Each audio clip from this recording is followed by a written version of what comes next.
The Lord will always provide. I always share this. Nakita mo yung mga ibon? Di ba yung mga ibon? Laging pinapakain ni Lord yan. Hindi nagkukulang si Lord dyan. Kaya wala kang makikitang ibong grasa eh. Na-joke na. Wala kang makikitang ibong grasa. Namamalimos. Wala, Karen.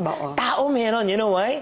Tao kasi matigas ang ulo. Kung may nanonood sa iyo ngayon na gustong magbago, anong mensahe mo sa kanya?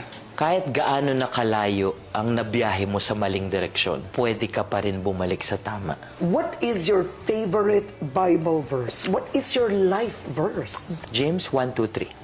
So sabi po dyan, consider it pure joy whenever you face trials of many kinds.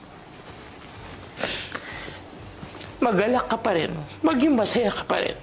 Whenever you face trials of many kinds. Because you know that the test